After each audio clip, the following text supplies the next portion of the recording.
안녕하세요. 삶의 지혜와 깊은 울림을 나누는 시간입니다.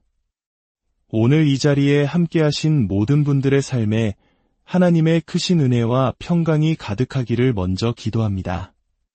우리가 나누는 이 이야기가 여러분의 마음에 작은 등불이 되어 삶의 길을 밝히는 빛이 되기를 소망합니다. 만약 오늘 말씀이 여러분의 마음에 와닿는다면 이 귀한 가르침을 주변 사람들과 함께 나누어 주십시오. 선한 영향력을 전하는 여러분의 그 손길 위에 하나님의 축복이 항상 함께할 것입니다. 우리는 살아가면서 수많은 사람들을 만납니다. 역사 속 위인들부터 우리 주변의 평범한 이웃들까지 저마다의 이유와 목적을 가지고 이 땅에 태어났습니다. 하지만 인류 역사상 그 누구보다도 태어난 목적이 명확했던 한 분이 계십니다. 바로 예수 그리스도입니다. 그분은 죽기 위해 태어나셨습니다. 이것이 바로 그분의 존재 이유였습니다. 예수 그리스도께서는 하늘의 영광스러운 보좌를 버리시고 한 여인의 몸을 통해 이 땅에 오셨습니다. 인간의 모습으로 우리 가운데 오신 그분의 진정한 목적은 바로 죽음을 맞이하는 것이었습니다. 그분의 죽음이 없었다면 우리에게는 어떠한 소망도 없었을 것입니다. 이것은 저의 개인적인 생각이 아닙니다. 주님께서 직접 하신 말씀입니다. 마가복음 10장 45절에서 예수님께서는 이렇게 말씀하셨습니다. 인자가 온 것은 섬김을 받으려 함이 아니라 도리어 섬기려 하고 자기 목숨을 많은 사람의 대속물로 주려 함이니라. 히브리서의 저자 또한 이 사실을 분명히 증언합니다. 히브리서 2장 9절의 말씀을 들어보십시오. 오직 우리가 천사들보다 잠시 동안 못하게 하심을 입은 자 곧 죽음의 고난 받으심으로 말미암아 영광과 존귀로 관을 쓰신 예수를 보니 이를 행하심은 하나님의 은혜로 말미암아 모든 사람을 위하여 죽음을 맛보려 하심이라. 그리고 이어지는 14절에서는 이렇게 말씀합니다. 자녀들은 혈과 육에 속하였음에 그도 또한 같은 모양으로 혈과 육을 함께 지니심은 죽음을 통하여 죽음의 세력을 잡은 자 곧 마귀를 멸하시며 예수님께서 이 땅에 오신 이유는 명확합니다. 바로 우리를 위한 죽음이었습니다. 그런데 오늘 우리가 함께 나눌 이야기는 바로 위대한 희생의 근원이 된 마음가짐, 즉 태도에 관한 것입니다. 우리의 태도는 사실 행동보다 더 중요할 때가 많습니다. 우리는 끊임없이 자신의 마음을 들여다보고 그 태도를 가다듬어야 합니다. 혹시 오늘 무거운 마음이나 부정적인 태도를 가지고 이 자리에 오셨나요? 그렇다면 아주 잘 오셨습니다. 오늘 말씀이 바로 여러분을 위한 것이기 때문입니다. 사도 바울은 로마의 차가운 감옥에 갇혀 있으면서도 빌립보 교회 성도들에게 편지를 썼습니다. 그는 그 편지에서 성도들의 마음가짐과 태도가 감옥에 있는 자신에게 얼마나 큰 기쁨 혹은 실망의 근원이 되는지를 이야기합니다. 성도들이 올바른 태도를 가질 때 그것이 바울에게는 더 없는 기쁨과 위로가 된다고 말했습니다. 그리고 그는 편지를 통해 우리가 왜 서로 하나 되는 마음을 가져야 하는지 그 이유를 먼저 설명합니다. 그리고 하나됨을 이루기 위해 필요한 몇 가지 요건들을 제시합니다. 마지막으로 오늘 메시지의 가장 핵심적인 부분으로서 이 모든 것을 삶으로 완벽하게 보여주신 한 분, 우리의 역할 모델이신 예수 그리스도를 소개합니다. 먼저 빌립보서 2장 1절 말씀을 살펴보겠습니다. 그러므로 그리스도 안에 무슨 권면이나 사랑의 무슨 위로나 성령의 무슨 교제나 긍휼이나 자비가 있거든. 이 구절을 문자 그대로 해석하기보다 만일 라면이라는 뜻의 이프를 이기 때문에라는 뜻의 신스로 바꾸어 이해하면 그 의미가 훨씬 명확해집니다. 즉, 바울이 말하고자 하는 바는 이것입니다. 그리스도 안에는 우리를 향한 권면과 격려가 있기 때문에, 그 사랑 안에는 위로가 있기 때문에, 성령 안에는 깊은 사귐이 있기 때문에, 그리고 우리를 향한 긍휼과 자비가 있기 때문에 우리는 마음을 같이 해야 합니다. 이것이 바로 우리가 서로의 관계와 하나됨에 힘써야 하는 이유입니다. 여기서 권면 혹은 위로로 번역된 헬라어 단어는 누군가의 곁으로 다가가 함께 서다라는 의미를 가집니다. 상처받고 아파하는 사람에게 다가가 어깨를 감싸 안고 따뜻한 말로 격려하며 축복해주는 모습을 떠올리시면 됩니다. 우리 주님의 삶 전체가 바로 그러했습니다. 그분은 가는 곳마다 사람들을 돕고 격려하며 선한 일을 행하셨습니다. 만약 누군가가 여러분의 삶을 보고 아무개는 가는 곳마다 선한 일을 행하며 사람들을 격려하는 사람이었다고 말해준다면 이보다 더 큰 칭찬이 어디 있겠습니까? 이것이 바로 예수님의 증언이었습니다. 바울은 말합니다. 예수님께서 우리에게 이런 격려와 위로를 주셨으니 우리 또한 다른 이들에게 똑같은 격려와 위로를 베풀어야 한다고 말입니다. 두 번째 이유는 그리스도의 사랑의 모범 때문입니다. 하나님께서 우리를 사랑하실 때 우리 삶 속에는 그분의 사랑이 담기는 거대한 저수지가 생겨납니다. 그리고 우리는 그 저수지에 가득 찬 하나님의 사랑을 흘려보내 다른 사람들을 사랑하게 되는 것입니다. 때로 우리는 저 사람을 사랑할 만한 사랑이 내게는 없어요 라고 말하곤 합니다. 물론입니다. 우리 스스로에게는 그런 사랑이 없습니다. 하지만 하나님께서 당신의 사랑을 우리에게 부어주셨습니다. 그분의 사랑의 저수지에서 사랑을 길어올려 그 사랑으로 다른 이들을 사랑하십시오. 세 번째 이유는 그리스도의 몸, 즉 교회가 주는 격려입니다. 여러분, 우리가 예수님을 믿고 그리스도인이 되는 순간 우리는 그리스도의 몸의 일부가 되고 그분의 가족이 된다는 사실을 알고 계셨나요? 그리고 그 가족의 일원이 될 때 우리는 아주 특별한 선물을 받게 됩니다. 바로 성령님이십니다.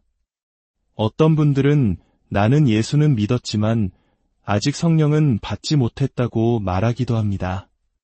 하지만 그것은 사실이 아닙니다. 여러분이 구원을 받았을 때 여러분은 예수님과 성령님을 모두 선물로 받으신 것입니다. 만약 여러분 안에 성령님이 계시지 않는다면 예수님 또한 계시지 않는 것입니다. 구원에 있어서 이 두 분은 결코 분리될 수 없습니다. 잠시 멈추어 생각해 보십시오. 여러분 안에 성령님이 계십니다. 그리고 제 안에도 성령님이 계십니다. 우리의 영적인 DNA는 바로 성령님이십니다.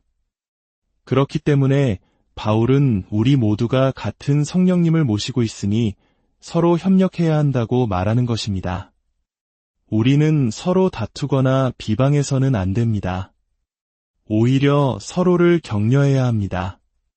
왜냐하면 여러분 안에 거하시는 성령님께서 바로 제 안에도 거하시기 때문입니다. 우리의 생김새나 말투, 행동은 다를지라도 우리는 같은 성령님을 모시고 있으며 바로 이것이 우리를 하나로 묶어주는 강력한 끈입니다.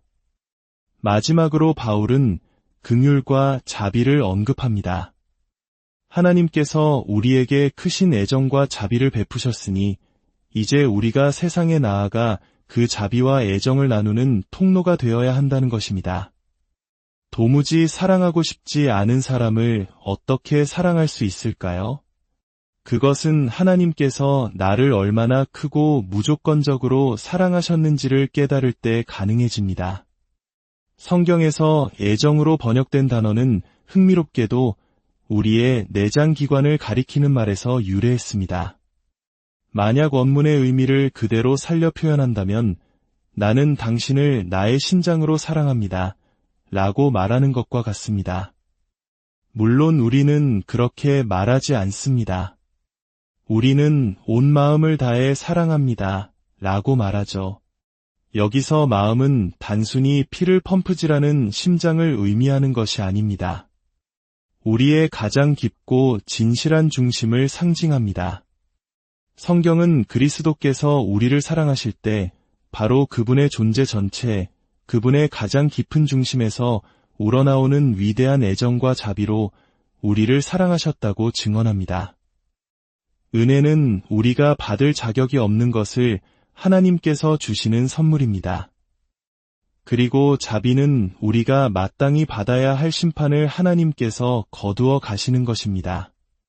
우리는 이 두 가지 모두에 감사해야 하지 않겠습니까? 그렇다면 우리가 이러한 하나됨을 이루기 위해 필요한 것은 무엇일까요? 바울은 세 가지를 강조합니다. 바로 조화, 겸손, 그리고 도움입니다. 먼저 우리는 조화를 이루어야 합니다. 같은 마음을 품고 같은 사랑을 가지고 뜻을 합하여 한 마음이 되어야 합니다. 이는 획일성을 의미하는 것이 아닙니다. 우리 모두가 똑같은 옷을 입고 똑같은 말을 하는 것이 연합이 아닙니다. 진정한 연합은 우리의 믿음이 같을 때 이루어집니다. 우리는 하나님께서 이 세상을 창조하셨음을 믿습니다. 우리는 예수 그리스도께서 우리 죄를 위해 십자가에서 죽으시고 사흘 만에 죽음을 이기고 부활하셨음을 믿습니다. 우리는 누구든지 그를 믿는 자에게 구원을 주심을 믿습니다. 우리는 구원받을 때 성령을 선물로 받음을 믿습니다.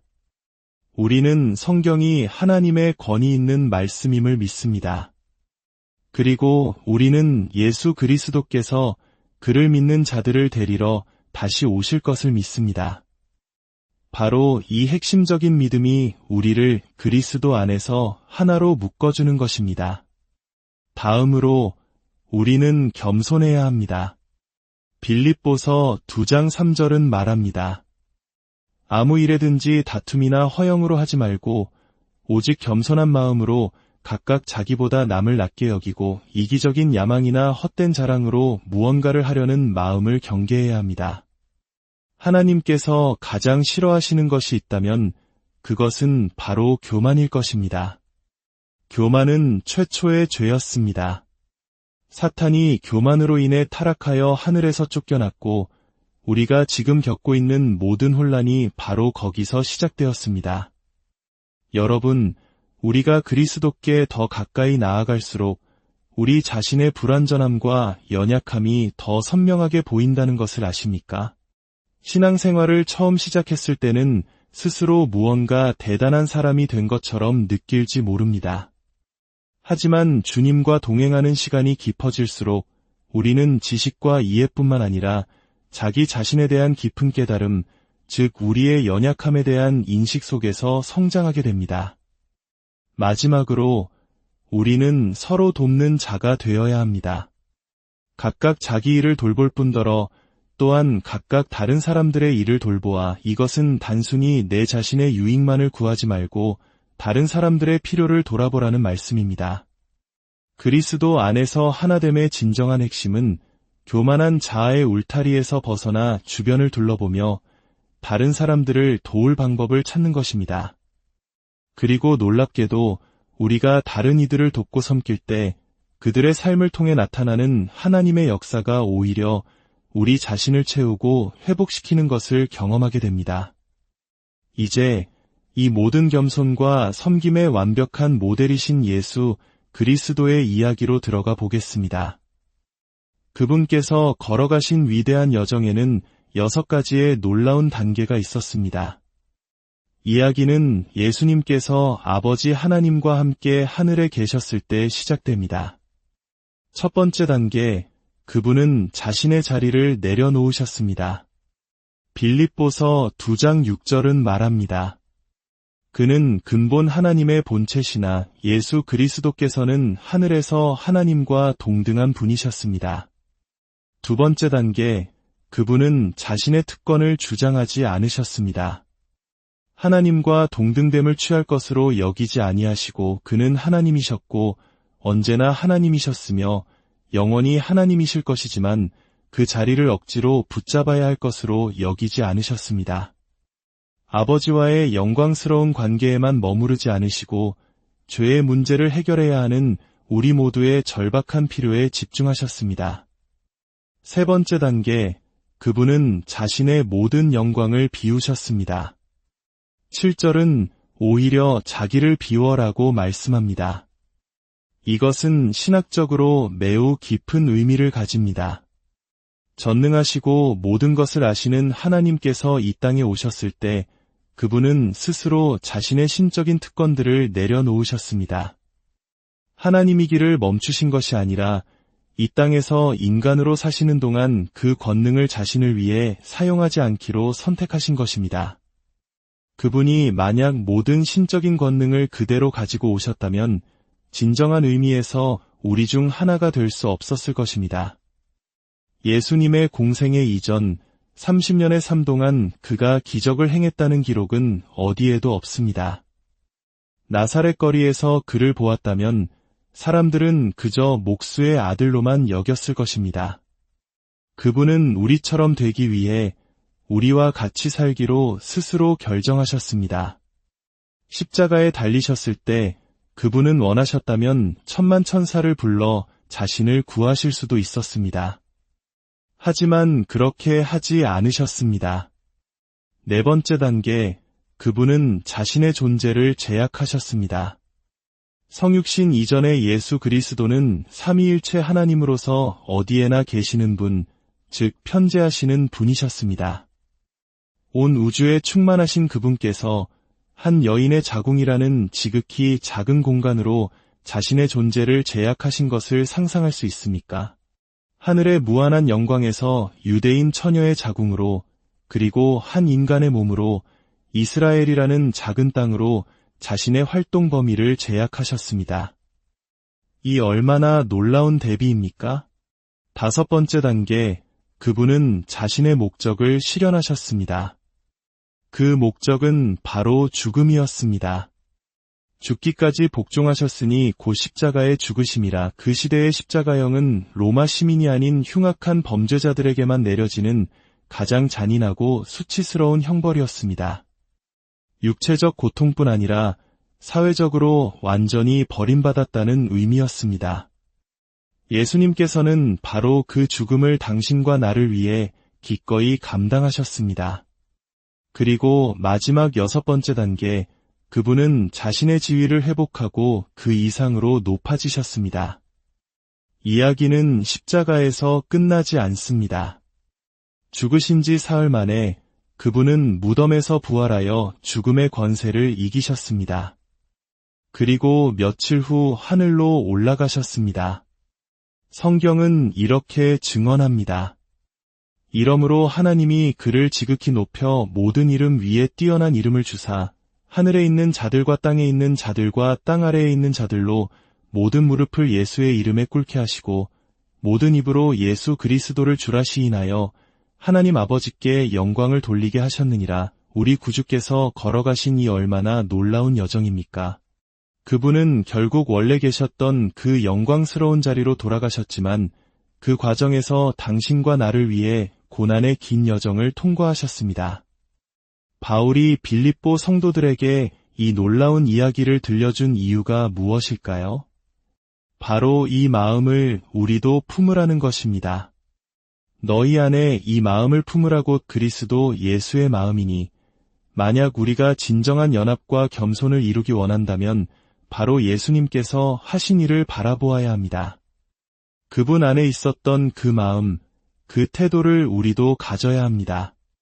그것은 무슨 의미일까요? 진정으로 겸손한 그리스도인에게는 그리스도의 영광과 구원의 완성을 위해서라면 결코 내 위신이나 체면 아래라고 여길 만한 일이 없다는 뜻입니다. 낮아지는 길이 곧 높아지는 길입니다. 내려가는 길이 바로 올라가는 길입니다. 우리 교회가 그리고 우리 각자가 이 진리를 마음 깊은 곳으로부터 온전히 믿고 받아들일 수만 있다면 우리는 얼마나 놀라운 하나됨을 경험하게 될까요? 교만이라는 작은 죄의 씨앗이 우리 마음속에서 싹트기 시작할 때 우리는 온 힘을 다해 그것을 뽑아내야 합니다. 그냥 두면 그것이 결국 우리를 파괴하고 우리 삶에 부어주시는 하나님의 진정한 축복을 경험하지 못하게 막을 것이기 때문입니다. 오늘 이 말씀은 우리 모두를 위한 하나님의 음성입니다. 또한 우리 각자 개인을 향한 초청이기도 합니다. 성경은 우리가 어린아이와 같이 스스로를 낮추지 않으면 결코 하나님 나라에 들어갈 수 없다고 말합니다. 이것은 우리가 단순히 실수를 저지른 것이 아니라 하나님의 거룩하심을 거스르는 죄를 지었음을 인정해야 한다는 의미입니다. 하나님 앞에 겸손히 나아가 주님, 저는 죄인입니다. 저를 용서하여 주십시오라고 고백해야 합니다.